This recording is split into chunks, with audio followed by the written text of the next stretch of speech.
So what's up, guys and girls? My name's the Ripper Danny B. Welcome back to Rippercast. It's been a hell of a long time since I've done one of these, and yeah, I just figured I'd come back, do one. Got a couple of listeners on board already, thank you. If you're going to be joining me on Mixler tonight, I appreciate it. I always love having live listeners. I do have the chat open, so if anybody wants to drop me a comment here, there, and everywhere, I will do it.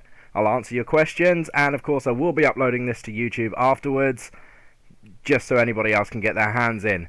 We open there with, of course, Worlds Collide. That was the theme song for the League of Legends 2015 World Championships, featuring Nikki Taylor. Right, let's get on with this, really, because we haven't got that much time. I haven't paid for a Mixler upgrade, unlike the wrestling broadcast service, so I've only got an hour. So I'm here for one big reason tonight, and that is the Boardwalk controversy. It's been brewing in my mind for a little while. It only got that much worse when I listened back to Boardwalk Radio this morning.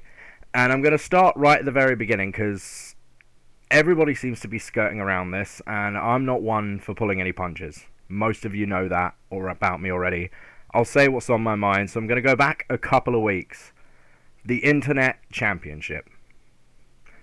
Actually, before I say that, I'm going to just preface this with a little thing saying, this isn't endorsed by Boardwalk or Mike or anyone else, and I am probably going to get into a fair bit of trouble for what I'm saying, but I wouldn't be Danny B if I didn't say it. It's as simple as that. So the Internet Championship, that is where the issues really kind of started for us. Let's lay this out for anybody that wasn't quite aware of what was going on.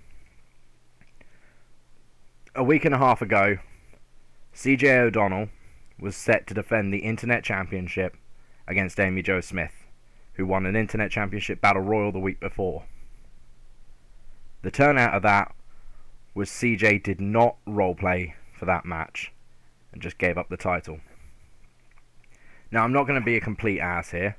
I know CJ had his reasons.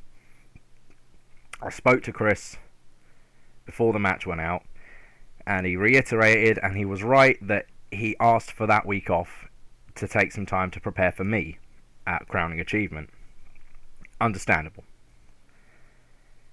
And let's also not forget, Chris and Megan are not exactly friends, and so he didn't feel like putting up a fight against her. Again, you know, it happens, man. We have problems in e-fitting all the time. That is just the way things work. I've just got to double check, make sure my mic is actually on, because I have a habit of not actually turning it on, but yeah, it's on, it's good. So Chris didn't roleplay. Okay, it happens, man. We all have days where we just can't be asked, or something gets in the way. The issue here was staff knew. Chris knew in advance he wasn't going to be able to roleplay. The staff knew, at least one member of staff knew in advance he wasn't going to be able to roleplay, and I know of another one that knew at the time, just, after the roleplay period ended. He didn't tell Megan. Now, I don't know about you guys, but to me, that is nothing short of just the biggest dick move you can pull. Now, I'll get on to the subject of Megan in a minute, because there is a lot of crap surrounding that as well, and I want to get to that. But I want to say the move that Chris pulled was crap. And there's no two ways about that. He screwed over Amy. He screwed over Megan, should I say, in the biggest arsehole-ish way possible. And to me, as a Boardwalk champion, as the longest reigning champion in any form of Boardwalk history, that was just shite. It was absolute shite, and I don't condone that in any way, shape or form. The downside of that, personally, to me as well, was Chris actually had an extra week to prepare for me. Now, I know that sounds a bit complainy, because I had all the time in the world. I knew about the match 3 weeks in advance. I made the match. But I was hanging on to wait to see whether he was Internet Champion. Is that my fault? Yeah, of course it is. I'm not going to pull any punches there. I should have just gotten started and tweaked the roleplay. But there we go. That was the big issue going into that, and that, of course, put Megan and Chris off on a bad foot in everybody's eyes, because of the way it is. Now, Crowning Achievement was next, and that is where the shit really hit the fan. I'm going to go in with what was kind of a small controversy. The Tag Team Championship. Now, as we all know, if you haven't read the show yet, well, I've given you a few days, tough crap. Shane Clemens, Keith Daniels, the Untouchables from Fight 1 came in and won those titles. I've gone back and I've read the role plays since the result came out, and I can't disagree. They deserved to win the match. But they didn't deserve to be in it in the first place. They just walked straight in from Fight 1. I know they're big competitors in Fight 1, and good for them. I know Shane Clemens, I've known him for years. I like the guy. But I never believed in Boardwalk we could just walk in and take whatever we wanted, whenever we wanted. I thought that's what the Anarchy Championship was for. These guys just walked in and just took a title shot. Why? Because Mike let it happen. The staff let it happen. I can't understand why. We all work our asses off. There are many, many people in this Fed that have been in it for a damn long time and have never really gotten anywhere. But they persist, they're good people, and they continue to roleplay at the best of their ability. And yet, they got nothing. Again, they did deserve to win. I'm not going to take that away from them. I'm hoping guys like Taryn and Kat and Sierra Mido, they can come back. They can fight for what is rightfully their shot, preferably in a one-on-one situation. But this is where my big issue lately has come in. There's been a lot of politicking around Boardwalk Wrestling, and Crowning Achievement has to be the single most controversial match in history. It really does. Hi, Juliet. It really does, and that was a small one, but now we're going to move on to what has been one of the biggest issues in the past few weeks. Amy Jo Smith. Now, it's no secret that a lot of people don't like Megan. Alright? No secret. For there was a time when I didn't like Megan. She is hard to manage, and she knows it. We all know it. But that shouldn't excuse the behaviour that I've seen towards her recently. I know she is a pain in the ass, but I've spoken to her. We have hashed it out, and she knows upright and upfront. Thank you, Angie, as always. She knows upright and upfront what she's like, but that shouldn't take away from her as a role player, and I do agree. Amy Jo Smith is absolutely one of the best in the world, and I will stand by that any way, shape or form. Now, I find it very, very difficult to take the Crowning Achievement result without kind of a squinted eye. Going into Crowning Achievement, there was a lot of activity on Twitter where 2 staff members called her out and actively, well, passive-aggressively, should I say, were slightly bullying her. Now, this is Boardwalk Wrestling, baby. We don't do that kind of crap. I have never, I've been in Boardwalk on and off well over a year now, and there are guys like Angie that will tell you she's been here since the beginning, that we don't do that kind of crap. And the staff have always been fair, and they have always been fantastic, communicative, and generally decent people. Now, the 2 people in question, I have no personal problem with. And I'm not afraid to call them out, Brendan and Bill. I like those guys, especially Bill. I've worked with him pretty closely, both in character and out of character in the past. He's a decent guy. Brendan, we had a good fight a couple of months ago for the, I can't remember the name of the Extra Super Show. And we talked it out, we were good with each other, and of course Brendan works closely with Amber, which means automatically he's in my inner circle. That's just the way it is. But they were bullying her, and it doesn't let me believe that there wasn't some kind of politicking going on in the Amy Jo Smith Brennan Devlin match. Now, Brennan is a phenomenal role player. He's shooting up that ranks even quicker than me, and that is saying something. But there's a lot of crap surrounding it. Who deserved to win, I don't know. I went back and I read the role plays.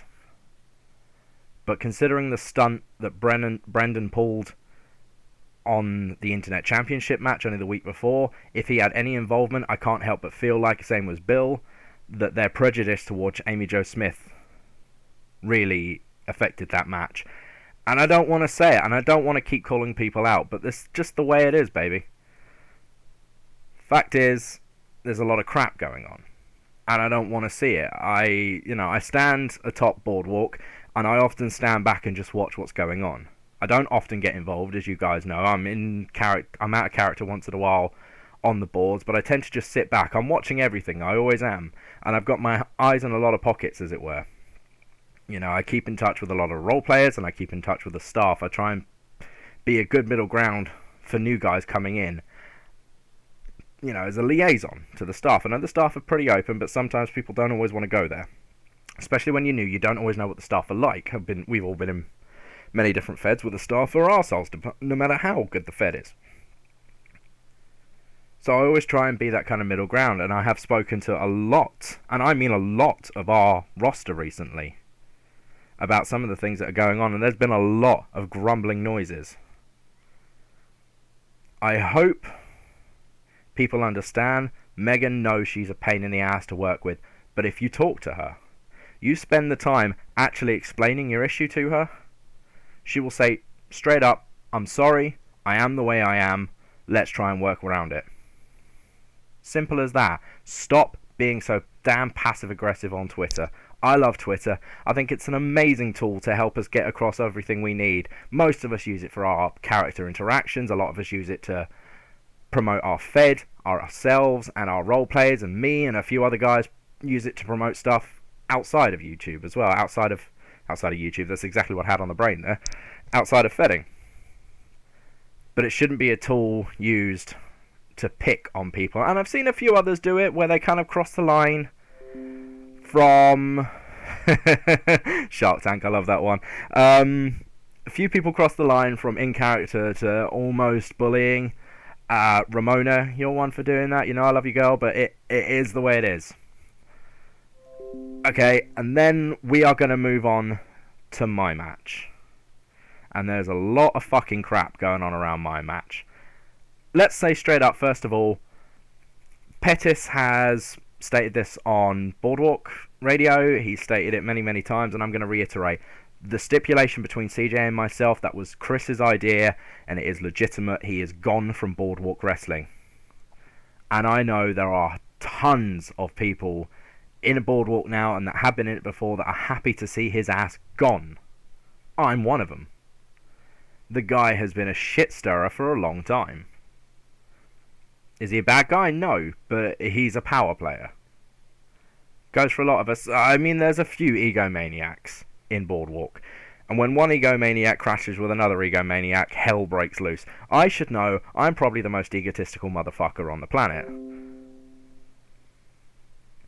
Thank you, Ash. Yes, and just for the purpose, if you're not watching this live, the stipulation tells you everything you need to know. It's a blackmail move anytime anyone does it.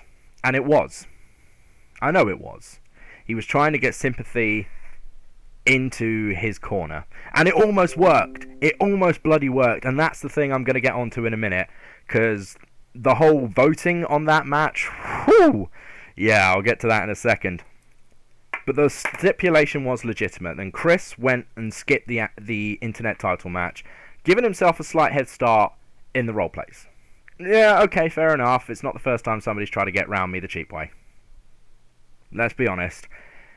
There's a lot of people that have tried it. Some of us in our youth, in our early days in e-fedding, I'm sure I probably did it as well. I'm just as much of an arsehole as everyone else. You could tell from the fact he managed to post 2 within the first 48 hours of, the roleplay period. He was on it. He was quick, and good on him. And to be honest with you, I struggled to get into that roleplay period. As you could tell, my first roleplay in that cycle was crap. It wasn't me standard. Then another bit of crap came up with me posting my second roleplay early. Now, a lot of people have come round and blamed me. A couple of people have even said it to my face. Well, through Twitter at least, anyway. Let me clear this up for you right now. I did not delete my roleplay. I know I posted early. I turned to the staff. I said, have I screwed up? And one staff member turned around and said, "Don't worry, I'll delete it." Now, there's been a bit of an issue over that. For the most important factor that I can't seem to understand, I haven't managed to wrap my head around this one yet. Yes, I posted it within the 24-hour rule. But then I waited. And I posted the exact same roleplay after the 24 hours, managing to still get the third one up within the 24-hour time limit. Now, last time I checked, that's still within the rules. Yes, my original post did not count, but it should have still counted after the 24-hour rules, am I right? We've never done 3 against each other, Juliet. We've not had a championship match yet. But we have done 2. Yeah, so I got a little bit irked with that, I must say. As far as I was concerned, I fucked up on the rules, but I did not screw up. Simple as that. Regardless, it came down to the point system. Now, I'm no judge. Well, okay. Well, hell if I know, Angie. I don't even know what's going on half the time. I take one match at a time. Can't you tell I only do one a bloody month? Now, as far as I was concerned, I am no judge. I occasionally do judge matches for the staff when it's called upon. As you mostly know, I have been staff and fed head for a long time, so they call on me now that I'm just sitting in the back doing the occasional roleplay. But I'm biased towards my own stuff. Now, the votes came out at 4-3. I have to assume that was because most people discounted my second roleplay. Because, my good God, did he write some fucking garbage, man. I am an egomaniac, yes, but I have always said every single time I've competed, I can lose. Except this one. Because I knew I trashed him. Trashed him. Amy Jo Smith could have beaten me easily. Matt Mayhew could have beaten me easily. Cyrus Riddle, I've kind of ended up on this pedestal of seeming unbeatable. People have said it to me before. Of course I'm not. I'm only human, same as anyone else. Amy Jo Smith was unbeatable till I kicked her ass 3 ways from Sunday. So it will happen to me eventually as well. But the votes coming out 4-3, the less said on that, the better. I know some people voted for me specifically because they wanted to see Chris gone, regardless of whether the role plays or not. And some people voted against me because they wanted Chris to stay, or they wanted me to be brought down a peg. And some people would have been absolutely legitimate. I know at least one person on that roster would have been, on that judging panel, would have been absolutely legitimate because she's, besides Angie, the greatest sweetheart in the world. But that brings me to another issue that was brought up on Boardwalk Radio this past week, and that's about roleplay styles and length. Now, I can't help but feel sometimes like people don't really appreciate what some people write. They just kind of skip to the trash talk element of things and don't really take into consideration everything else that's written, which is a problem because people like myself, Rico Smith as well, he does it, Amy Jo Smith, Amber Ryan, we write novels. It was said in the Boardwalk chat that anything between 2.5 to 3k is about right. Should there be an about right? I mean, I legitimately want an opinion on this one, and I'm going to want this. If you got one here on Mixlr now, drop it in. If you got one on YouTube, drop it in the comments below. Because what is the right answer? Now, I'm not known for writing under 5k at all. If you followed me in any stretch, I do 5 to 8. God, I did 16 for the All-In Rumble. Is it too much if you're entertained? I don't think so. I tell my story in a massive way. Some other people do that as well, and there's a lot of other people that are not strong trash talkers. I know I've got one person in the chat that is a hugely good trash talker. I learned that when, trying to go up against her in the Anarchy title match this past week. Another issue I have, by the way, double book me, you bastards, with both my championships on the line. You knew damn well I would choose the Atlantic City title. You knew damn well, who wouldn't? But regardless, that was that. Yes, Ash Sion, definitely you. You are one amazing trash talker, and I can't wait to dust the old man's cloak off again and give you a true fight somewhere down the line when I'm not worrying about the Anarchy title, about the Atlantic City title. But my point is, Crowning Achievement was surrounded in controversy. At the centre of it, myself, Brendan, Bill, Mike, Megan, and Chris. Who's to blame for any of the issues? Well, in a Fed, you've got to look to the staff. Now, I respect the hell out of Boardwalk Wrestling. That's why I'm here. I gave up the hobby for a long, long time, but the draw of Boardwalk was too much. And they have given me every chance in the world. Mike, in particular, has given me every chance in the world to prove myself. But I know there are some other staff members out there that think very highly of me. And there's a lot of role players out there that think highly of me. There's some out there that hate my guts. But you get that everywhere, I guess. But I don't want to see politicking taking over Boardwalk. And if Mike, any of the staff members, you do come to listen to this eventually, sort it out.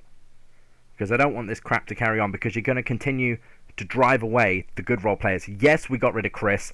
Thank the fucking Lord for that. That guy's been a poison on this place for a long time. As Mike alluded to, he made some comments about the place that I just won't stand for. As AC Champ, I kind of hold myself as the flag bearer in Boardwalk Wrestling. It sounds ridiculous, but that's what I do. I'm proud to be the guy at the top. When somebody walks into this federation and goes, what have I got to do to be the best here? What have I got to do to be the best here? They're going to look at my stuff. I'm the guy on the marquee as AC Champion. And they're going to look at Amy Jo Smith's stuff as well, the champion stuff as well. Never gone over 1,600 words in a single roleplay. I've just seen that pop up in the chat. Short of an Anarchy title match, I haven't done less than 1,600 words since 2009, my 4th month in e-fedding. There's a reason I only do one at a time nowadays. Massively so. Anyway, now the crap is out of the way, because I really needed to get that off my chest, it's time to have a little bit more fun here on Boardwalk Talk. Now, this is actually going to be a fairly regular segment from me now on. I'm going to actually try and do this hopefully once a week. It's a nice alternative to Boardwalk Radio, mainly because my voice is that much better than Michael Pettis's and will keep you that much more entertained, I swear to God. For one thing, I'm British, so that'll do it. But Sion versus the Ripper would be an interesting contrast in styles.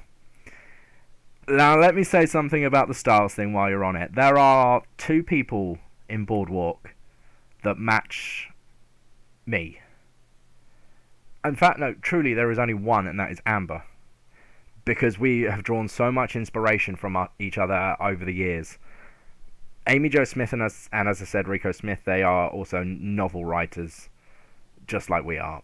But I gotta say, Ash, you are much stronger on the trash. That is my weak point, always has been trash talk.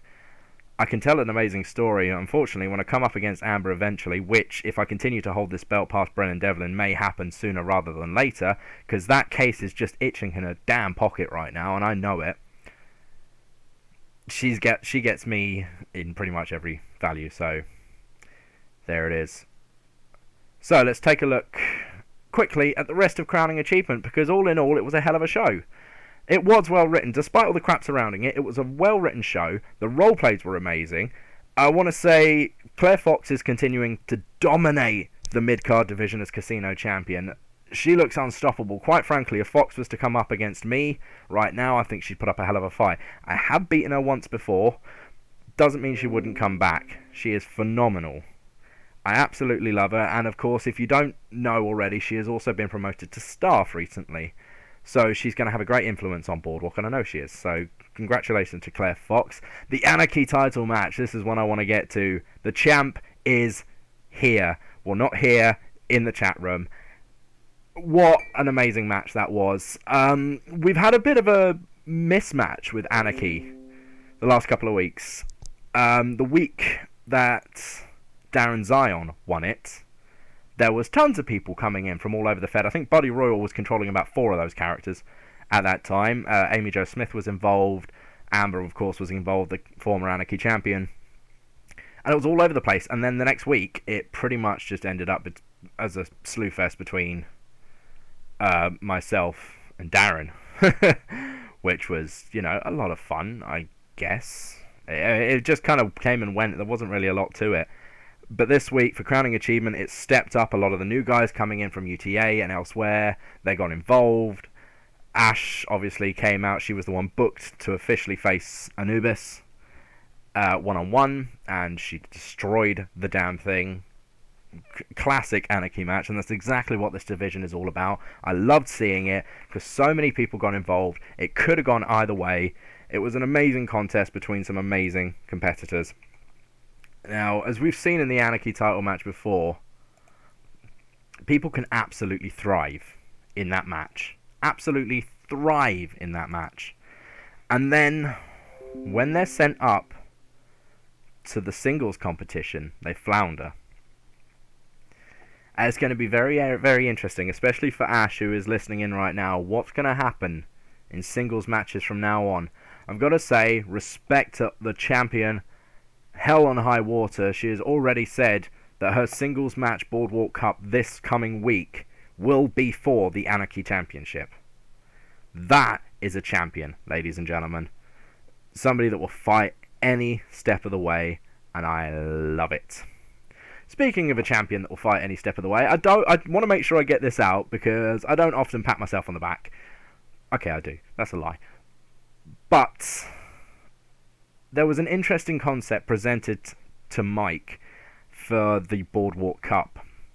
It's now going to be essentially a number one contenders tournament. I actually suggested inserting myself as champion, having me defend every step of the way.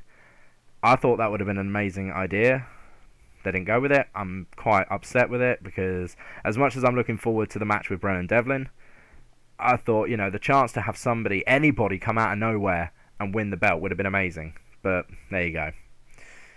That's kind of what I keep trying to push. I don't want the same crop of people running around like the rankings page on... I know it doesn't mean anything, but it's been like the same 5 guys for my entire title reign.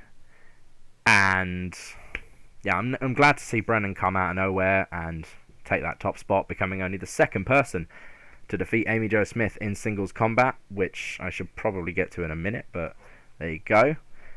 Next on Crowning Achievement was, of course, the highly anticipated Psych Divine and Juliet Brooks match. Now, if you ask me, this was the most well-built match going into the pay-per-view. Steph and Angie worked well together. They put on some amazing segments. I think Juliet Brooks has been kind of struggling to find that niche with her heel character since turning in the summer, and I think she found it in this cycle. She tapped into that evil energy, which has got to be so unnatural. If you know the handler, it's got to be so much of a stretch to find that inner darkness, and she did it. So congratulations to Sight Divine for winning that one, but really I think that's some of the best work I've ever seen out of Juliet. I kind of hope we get a rematch. A best of 3, a true classic Boardwalk story, because it was that damn good. I've already spoken tonight about the TLC title match. It was kind of... I had the wind sucked out of me because of the Untouchables winning it. They, as I said, should not have been in this match. They haven't. So what have they done in Fight 1? Do I care? Do I pay the blindest bit of attention to Fight 1? No. In my eyes, when you walk into Boardwalk, you start at the bottom. I don't care who you are. Sounds almost hypocritical coming from me, because I walked right into a feud with Amp, who, if you don't know, is the character who Mike Pettis handles in roleplay capacity. I walked straight into a feud with him, but that was his idea, for one. 2, I had no title implications, so I wouldn't have had a problem with it. Then, yes, admittedly, I shot up the roster, but that's because the next pay-per-view just happened to be All In. I got lucky. And I showed those bitches how you do a bloody Rumble match. Ian Bishop and I went all the way, and it was a great match. I knew I'd lose to Bishop that night as well, but there you go. I can't complain about that. Baxter and Mayhew, this one kind of... I don't know, it's been fizzling for a while now. I may have already stated that depending on what is going on behind the scenes, because I don't talk to him, but Brendan may or may not be my favourite person right now. But neither one of them really hit their best here. It was a good match. Well written, as everything else was. The matches were well written. But that was that. Smith and Ataxia, I mean, great. The reveal of Jon Stewart under the Ataxia mask was phenomenal, to be honest with you. Devlin going over Amy Jo was slightly shocking, but it was good. Who cares about Adam Moron and Eric Dean? I'm glad Dean won it, because if I had to hear that Pratt parade around like he'd won something, then God help us all. And then, of course, the championship match. Nah. He's gone. Phenomenal. Now, first of all, if you read the match, I didn't have anything to do with the ending of that. It was, wasn't my idea. Mike didn't even know anything about it, to be fair. The whole Jon Stewart getting involved thing, weird, but I liked it. Slightly strange. So, we're going to get into maybe what I would like to call... It's going to be a future segment, and I will do it properly from now on. It's just kind of a mismatch. I'm going to call it the Boardwalk Power 10. The guys, I'm going to take into account everything that's happened over this past month. Usually it would only be week to week with slight changes here and there depending on weekly performances. I'm taking into account the entire first month. Just, simply because it's the first one. So, if you're ready, at number 10, we have Psych Divine. Psych has been on a roll as of late. She's got interesting stories going on. There is no stopping Miss Divine. She is ready to go all the way to the top. At number 9, we have Ash Scion. And I'm sorry if I'm ever saying that wrong. Ash came out of nowhere. She has got herself inserted into the Anarchy title match. She dominated that division and now is looking to be quite potentially, sorry, I got a lot of noise going on here, quite potentially one of the big players in Boardwalk Wrestling from now on. And a credit to her. Absolutely well done to Ash. Now, in number 7, we have, and I'm not going to put them any higher because of the that one too, controversy surrounding them.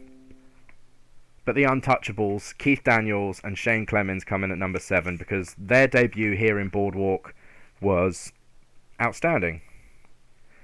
They came in, they won the titles. As I said, despite the crap surrounding it, they came in and they won, and that was... You can't really argue with that. Was I on 7 or 8, guys? I've completely lost track. Kind of have to wait for a response, because I've completely lost track of what I was saying there. Typical Ripper there, that is. No two ways about it. She was 9, so the Untouchables were number 8. At number 7, we have Amy Jo Smith. Now, of course, she won the Internet Championship. That was a monumental achievement, a title she should have had a long time ago, but we won't go into that. She finally captured it in crappy circumstances. But she did capture it, she did win the Internet Battle Royal. Unfortunately, she has suffered 2 pay-per-view losses in a row, which is a mighty fall from grace for Miss Amy Jo. At number 6, we have Brian Williams and Skylar Fall of Sierra Meadow. Now, their fall from grace has been epic. They were 2 of the absolute top guys in this company, 2 guys that were positioning themselves in main event level status, and they have crashed. Completely gone through the floor. They could come back. I know they can, and they are going to branch off into what looks like singles division right now. The storyline is very, very heavy around Psych and Brian as well, which is great to see. But we're just going to have to wait to see how they come back from this one. And once again, I have lost my place. Just give me a moment. I am half a useless fart, I really am. At number 5, we've got somewhat of an outsider with Darren Zion. Now, this is an interesting choice, even from my perspective. Zion came in, and he was the one who relit the Anarchy division. Now, Ash, I've said, has come in at number 9 already, and I expect next week for Ash Zion to be near the top of the rankings. I really do. Darren Zion is going to be probably far lower down the rankings, but a hell of a showing in the Anarchy title match, taking the championship from the unbeatable Amber Ryan, and a good showing against everyone at Crowning Achievement puts him fairly high on the list. Now, at number 4, this one shouldn't come as much of a shock to most of you, but she's there anyway, Amber Ryan. Now, she has only been in one match. We are taking into account holiday bonus, by the way. So she was on holiday bonus, and she was in the Anarchy title match. But you've got to take in precedent for Amber. She is yet to be defeated in one-on-one competition. She won the Anarchy title match at holiday bonus, and she put up a hell of a showing in the Anarchy match earlier this month. She also still has possession of the Atlantic City Championship briefcase, which she can cash in at any time. And believe me when I say I am petrified that she's just going to get bored and cash it in at any time. Number 3, Claire Fox. Dominant casino champion. Absolutely undeniable casino champion. The only reason she hasn't moved up into the top ranks right now is possibly her newfound staff status. Excuse me, ladies and gents. But also because she is still champion. So she can't really move up at this point. But Claire Fox is going to be a massive, massive player in Boardwalk to come. At number 2, yours truly, the Ripper Danny B. One match this month, and I will agree with you with that. But the Ripper Danny B remains undefeated in singles competition, and this coming Friday will become the longest reigning Atlantic City champion of all time. Don't mean to toot my own horn too much, but the list of people that Danny has gone through is a who's who of Boardwalk Wrestling, as stated by Anonicon, who, by the way, I'm really hoping they post another pissing show before so long. I love those things. Where are you, Anonicon? But of course, Danny B sent CJ O'Donnell packing. But only having one match this month means I can't sit at the top. That spot, and I hate to do it, Brennan Devlin. He sits atop the Boardwalk Power 10 right now. He came second in the Boardwalk Battle Royal for the Internet Championship. He's been a strong presence alongside Ramona Epps and the Black Dahlias for the last couple of months. He defeated Amy Jo Smith, of all people, at Crowning Achievement to gain himself an Atlantic City Championship shot. And the guy's only been here a couple of months. He's earned it. Brennan Devlin stands atop Boardwalk Wrestling right now as the greatest threat I have faced yet. Hopefully, I'll manage to do that every single week. If I can't manage to get on Mixler to do it, I'll always try and make sure I throw it up on the board or on YouTube or something. But well done. I want to say a couple of people just about missed out on the number 10 spot. That was Juliet Brooks, Sinem Dela Cruz, Taryn Willow, and Kat Jones. They all just about missed out on the top spot, mainly just because they didn't come off too well in the last week. But that is about it. They're all huge players. Jared Black as well was in consideration for the number 10 spot. So guys, if you are listening, if you're ever watching back at all, you're nearly in the Boardwalk Power 10. This is not quite, I'm trying to not replicate what Mike does. Juliet Brooks had a phenomenal crowning achievement. She is still the stalwart of Boardwalk Wrestling. She's in the chat right now. If you'd have beaten Psych, you'd have been in that spot. Come back, Juliet Brooks. We're all waiting for you. So, yes, I had to get all that crap off my chest early on. I don't want to see Boardwalk fall under the power of politics. It's always been a happily run place with a good set of staff and a good set of role players. I don't want to see that go to shit. No one wants to see that go to shit. If you've got a problem with me, if you've got a problem with any other staff member, fucking well come to us. If you've got a problem with a role player, hash it out in private. Don't bring that shit to Twitter. It makes our Fed look bad. I know we've got a waiting list of people right now of top tier level talent, but there are always going to be new guys that are looking to cut their teeth here in Boardwalk. I was one of those guys. I wasn't the biggest guy in Boardwalk for a while. Once again, I'm completely losing track of thought. This is what happens when I talk for too long. Do you imagine what it's like running a bloody YouTube channel where I talk all this fucking time, honestly? You don't walk in and hear some raging. I'm going back on my raging. I'm reiterating what I said at the beginning because I might have been a little bit harsh. In fact, I may have even called you out, Ramona. But it has been an interesting week in Boardwalk. I hope we can put all this crap behind you now. Behind you? Who the fuck am I talking to? I hope we can put all this crap behind us, because right now the level of talent in Boardwalk is insane. It's so high, and standing as the guy who is watching all of you rise up through the ranks and just watching that top level talent tier just become so fucking crowded, I'm loving it.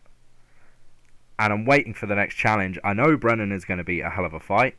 I can't wait for it. But I don't want to just make this whole place... That's what happens when I come in, girl. That's what happens. Although, it's not entirely true for one person, is it? But there you go. That's that. So this is going to actually be wrapped up a little now, because I've kind of run out of things to say. But, yes, Ash is a dude. His name is Colin. I keep referring to him as a her as well. We all fucking do it. It's what you get for playing a girl, dude. But yeah, I've kind of wrapped up of things to say myself, and we're about to get a bit of a Mixler mix. But if any of you guys are willing to come on and have a chat with me, you got me on Skype, I'm up, I'm free for a little while. We're going to have a little chat about your character and your thoughts